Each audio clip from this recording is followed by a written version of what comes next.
Welcome to Recipe Redemption, where I'm going to take a couple of recipes from my recent 1 day for £1 budget challenge, a couple of recipes that didn't really turn out quite so well, and revisit them without the constraints, or perhaps with different constraints, and see what we can actually make of them.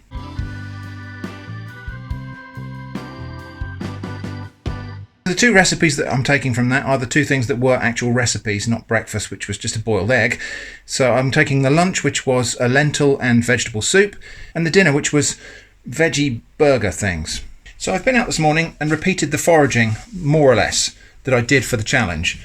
And I picked a load of goose foot. I'm going to give it a good soak in cold water first, and then a couple of rinses. I'll put some close-up photos of goose foot on the screen, because it's a really easy plant to recognise. It grows prolifically in cultivated soil, so in farmland that's been turned over. At least in my area, it's very common to find it in those sorts of locations. The plant is related to spinach, and it has leaves that are covered with this kind of coating of little crystalline things, sparkly bits, which I don't think are actually crystals. I think they're little water-filled sacs. Anyway, and you can see that those are actually all washing off in this water. So I'll give that a drain and a rinse. Lots of black fly washing off there as well. So give it a rinse and then we'll start again. Stinging nettles. I only found a couple of pieces of stinging nettle. That it seems like the warm weather since the day of the challenge has made a lot of those little young nettle plants that I found on that day wilt away. So I didn't really find very much stinging nettle, so we're just going to have to make do with that. I'll save that for the soup. The goose foot is going to go in the burgers. So burgers first, and we'll talk about what went wrong with that recipe that I did in the limited budget challenge. It's important to note that one of the reasons I do the budget challenges is kind of to induce failure so that I can learn something. And restricting availability of ingredients or budget or whatever is quite a good way of inducing failure.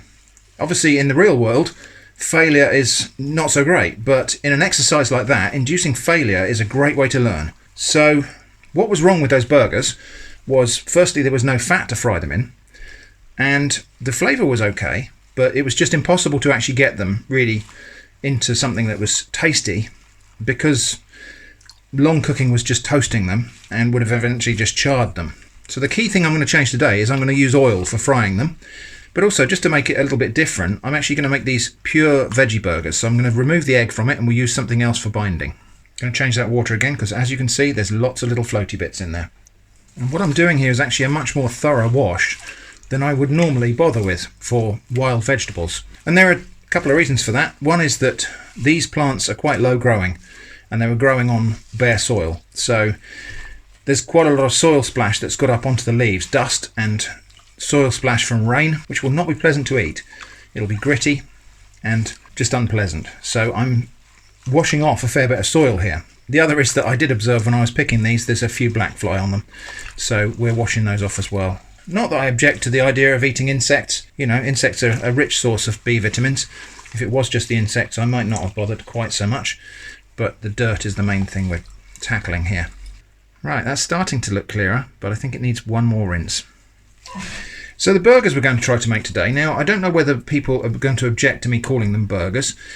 I'm going to make something which replaces the patty in a burger. It's not going to contain meat of any kind. In fact, it's not going to contain animal products of any kind. That might seem like a weird, or I suppose to some people, offensive idea. But really, I don't suppose it is, because all we're trying to do is not mimic meat. We're trying to replace a patty in a savoury sandwich. So really just fill in this gap here. Now, instead of using beef burgers, you can fill that gap with breaded chicken or fish or turkey or bacon or lamb. I think given that all of those things are quite different from each other, I don't really see any rational objection to replacing it with something made from plants. I'm going to leave those to soak now, and then a final rinse, and that will hopefully get off the last few little bits. The main protein in these burgers is still going to be lentils, and I think we'll have about 175 grams, which is more than we had on that challenge day, but then we are relaxing restrictions here. Those lentils will just simmer until they're completely soft. I'm making this with goose foot, which is related to spinach. So I suppose if you wanted to replicate this recipe, assuming it turns out okay, without using wild vegetables, you could use baby leaf spinach for this.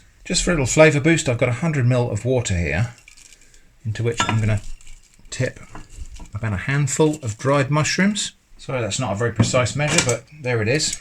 Just make sure those are immersed. These will rehydrate in this water, and they'll turn this water into stock. I'm going to use both the mushrooms and the stock. 10 minutes and those lentils are cooked. They've all gone completely soft. I'm just going to taste one to see if they have actually softened through. So they're completely hydrated. Yeah, still got a little bit of texture. That's exactly what I want. So I'll just drain those and let them cool a bit. So time to assemble this. I've got quite a lot of flavour ingredients here, and I'm looking forward to how this might taste. So I've got smoked paprika, sweet paprika, crispy fried onions, black pepper, my homemade dried herbs. Instead of salt, we're going to use Marmite, and we're going to use the truffle flavour Marmite. I've got some rolled oats. I think that's about 70 grams of rolled oats there. My dried mushrooms, which have now rehydrated. Let's put this together. We've got, I weighed this, that's about 125 grams of goosefoot there. Some of that weight includes the water though, so I don't know, maybe 100 grams of leaves, 70 grams of rolled oats, 40 grams of crispy fried onions. Now I'm using cooked onions because they've already got the flavour developed in them, which is useful for me. We'll have a good grind of black pepper.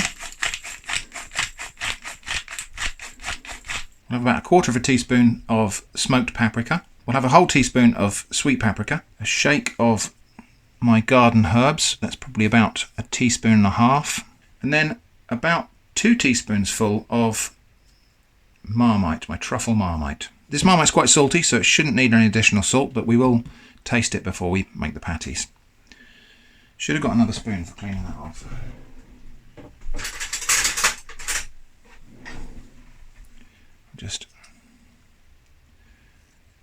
Now I should note, when you see me measuring things out and I say a teaspoonful and it looks like more than a teaspoonful, that's because I'm not using a teaspoon here. This is not a teaspoon measure, this is just a spoon. So when I give you the amount, it's not necessarily going to correlate with what you're seeing in terms of the spoonfulness on the script. These dried mushrooms, you can see how much colour has come out into the stock there. So I'm going to squeeze those wild mushrooms out into the jug. And the pieces of mushroom are going to go in there with everything else. And I am going to add some of this stock, but not all of it, because there might be a little bit of sand down the bottom. Okay, we'll start with that. The lentils are not in there yet because I'm going to add them later so they retain their shape. Quite a lot of moisture's come out of those leaves and the mushrooms, and it feels like quite a wet mix, but it will stiffen up because the oats will absorb some moisture, and that's what I want. So I am actually just going to add in maybe 50 ml of that mushroom stock. Okay, I'm going to transfer that into a bowl. And into that I'm going to add a little less than half of my cooked lentils and mix in the lentils. Now that's thoroughly mixed, I'm just going to taste for seasoning, but I don't really want to taste it raw like this. So exactly as you might for a meat-based burger, I'll take a little of that mixture, and I will actually smash that down just so it cooks nice and evenly. Now this is not obviously the final texture because those oats need to hydrate some more, but this will give us an idea of whether it needs a bit more seasoning.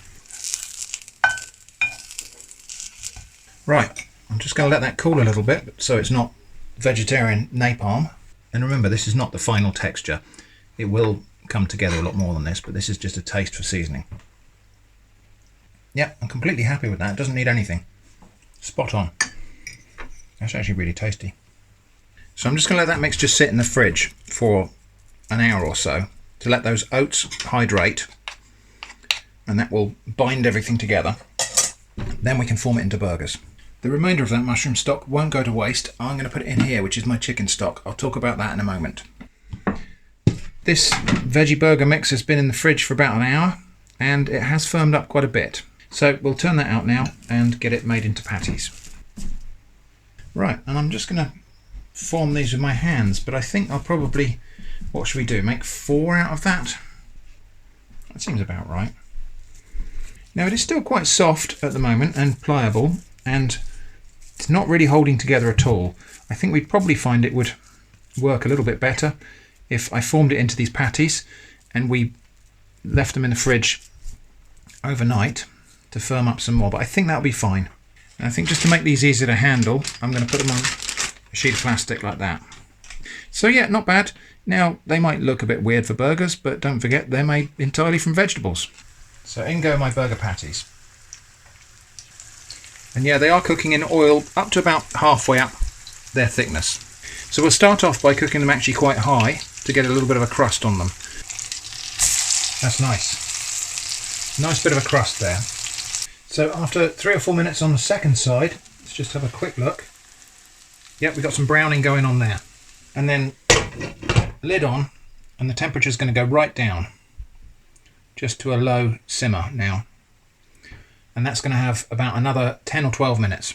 Now I was intending to do a thing where I would make mine entirely plant-based, and so Jenny was going to have mayonnaise on hers, and I was going to make a kind of version of aioli, which I was going to then take in the direction of a burger sauce, except that was a complete disaster. So I'm going to have some real mayonnaise on mine. Appreciate that does make it non-plant-based. Alright, time's up, and they are deeply browned.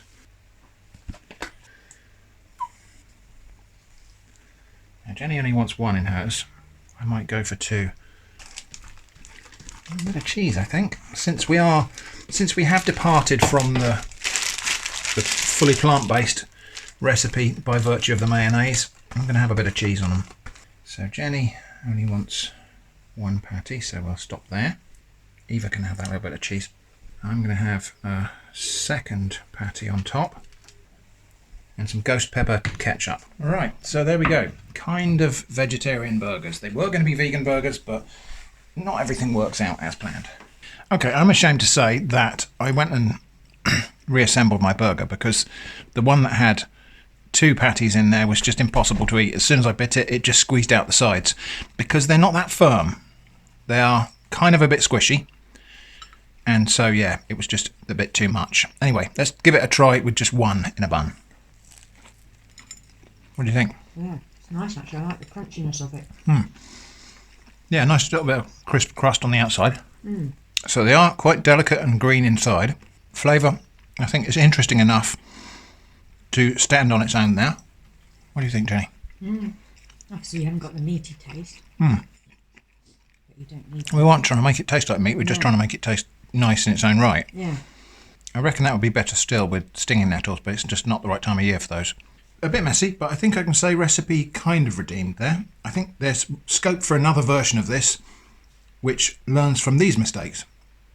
A few more oats in there, I think, just to make it a bit firmer and make them hold together as a patty. But the flavour, I think, is all the way where it needs to be. And that was, well, I cleaned my plate, so there we go. That was obviously better than last time. And this recipe is not attempting in any way to be plant-based. So these lentils will be cooked in chicken stock. This is chicken stock I just made with the bones from a roast dinner. And so this soup is going to be based on chicken stock and lentils. Those little dark bits in there, they didn't come with the lentils, they came with the stock. As before, the soup is going to be served with crouton-style toast. So I'm going to cut some thin slices of this rather pale-looking half baguette. Just coat the bottom of this tray with some olive oil.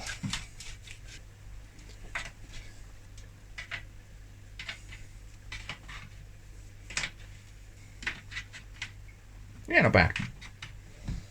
2 little ends, which we'll save for breadcrumbs or something.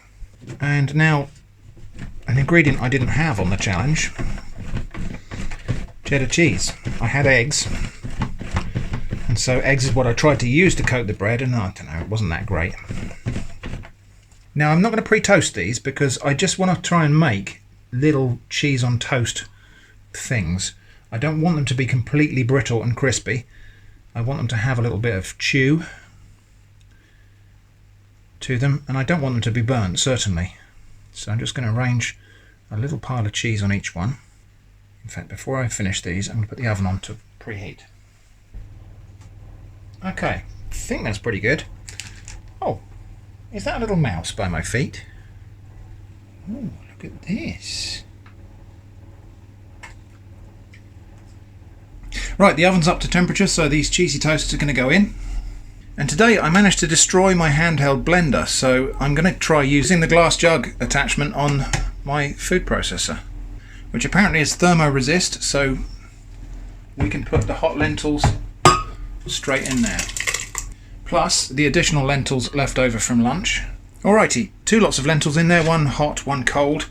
I think we'll just have an extra ladle of chicken stock. This piece is very important. And away we go. And hopefully what we got this time is a completely smooth lentil soup. Let's see if that is indeed the case. Yeah, it looks good. Let's have a little taste. Good. Need some seasoning. About half a teaspoon of salt.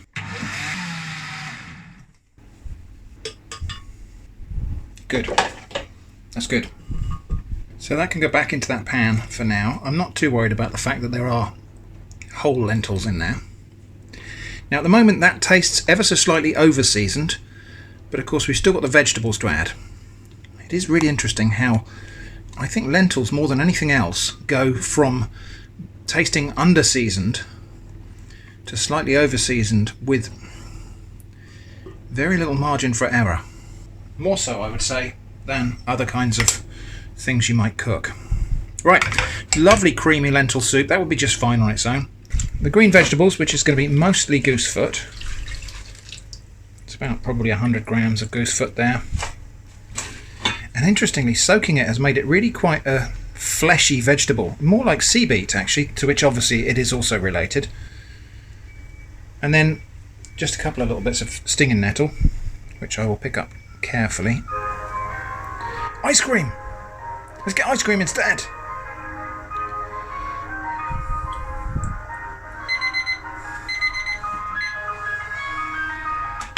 I'm going to steam them first, then chop them up into little pieces that can go in the soup. Cheesy toasts are, I think, done. Timer says they are. Oh, I think so. That water's on the boil, so on go those nettles and goosefoot, and that's only going to have about 2 or 3 minutes, just until it's wilted. Steamed vegetables, I've had literally 2 or 3 minutes. Isn't it funny how the ice cream van always comes around dinner time? Just long enough for those stinging nettles to completely lose their sting. Just going to leave those a minute or two so they're not scalding hot while I chop them.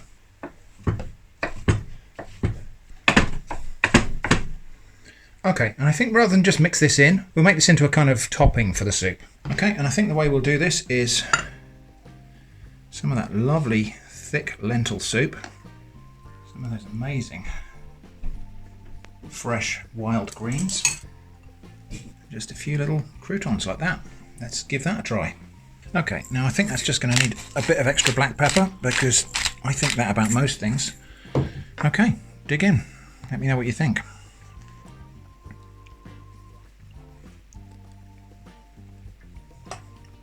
I really like that. What do you reckon, Jenny? Yeah, very nice. This is literally just cheese and bread, but a world of difference to those weird little eggy toasts I made on my challenge day. I think it's probably nicer with the greens completely immersed in the soup. Yes, you wouldn't want to eat those on its own. They're just a bit uninteresting on their own, but actually they are tremendously good foil for this soup. Interestingly, that unique, slightly gingery flavour that you get from stinging nettles is present in there. I can taste it, even though there were only 2 little sprigs of nettles. I think that might be a tiny bit too much salt for those lentils. Really difficult to get it exactly right. Good? I quite like these. Ever so simple. All I did was cut the bread thin, put them on an oil baking tray and a little bit of grated cheese on each one in the oven for 15 minutes, and they go very well with soup. So yeah, I'm going to say recipe redeemed. Of course, there's always room for improvement on these recipes, but to look back to the challenge, I think it is useful to induce failure in order to highlight what is missing, highlight what needs to be improved and so on, and then have another crack at it. And there's room for improvement here, there's room for further development, and we'll maybe make an even better version of it another time. So I hope that was interesting. Thanks for watching, and I hope to see you again soon.